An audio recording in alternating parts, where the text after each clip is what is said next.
बहुत समय पहले की बात है। एक घने जंगल के बीचों बीच एक बहुत ही सुंदर झील थी। उस झील में ढेर सारी मछलियां रहती थी और उसी झील में एक समझदार केकड़ा भी रहता था। सभी आपस में मिलजुल कर खुशी से रहते थे, लेकिन हर रोज उस झील के किनारे एक चालाक सारस आकर बैठ जाता और मौका पाते ही मछलियों को पकड़कर खा जाता। जैसे ही सारस आता, झील में अफरा तफरी मच जाती। दिन बीतते गए और धीरे धीरे सारस बूढ़ा और कमजोर होने लगा। अब वो पहले की तरह शिकार नहीं कर पाता था। एक दिन सारस झील के किनारे चुपचाप बैठा रहा। उसने न कोई मछली पकड़ी, न उड़ने की कोशिश की। सारस को ऐसे उदास देखकर केकड़ा उसके पास आया। भाई सारस, कई दिनों से देख रहा हूँ तुम यहाँ चुपचाप बैठे रहते हो, न मछली पकड़ते हो न कुछ खाते हो। सब ठीक तो है? केकड़े की बात सुनते ही सारस जोर जोर से रोने लगा। क्या बताऊं दोस्त, मैं बहुत दुखी हूँ। कुछ दिन पहले एक ज्योतिषी ने बताया कि ये झील बहुत जल्द सूखने वाली है। जब पानी ही नहीं रहेगा तो तुम सब कैसे जियोगे? तुम सब मर जाओगे। यही सोचकर मैंने खाना पीना छोड़ दिया है।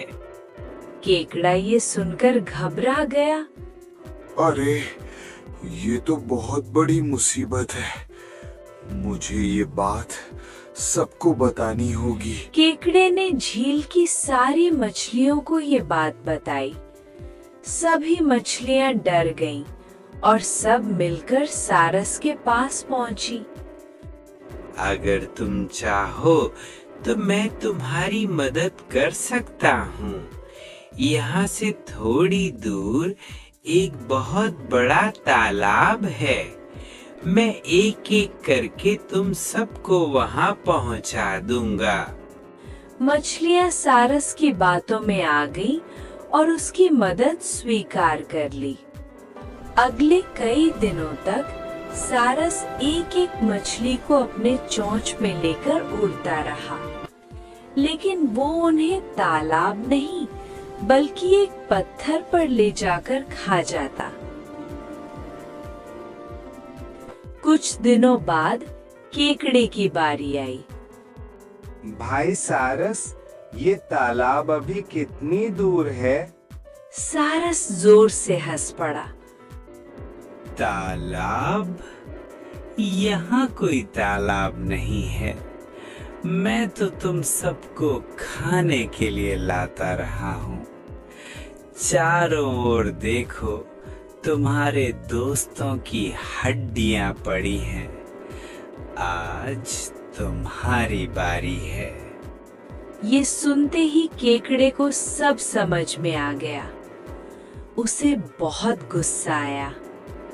धोखेबाज, आज तेरी चाल का अंत होगा। केकड़े के अपने मजबूत पंजों से सारस की गर्दन जकड़ ली। कुछ ही पलों में सारस मर गया।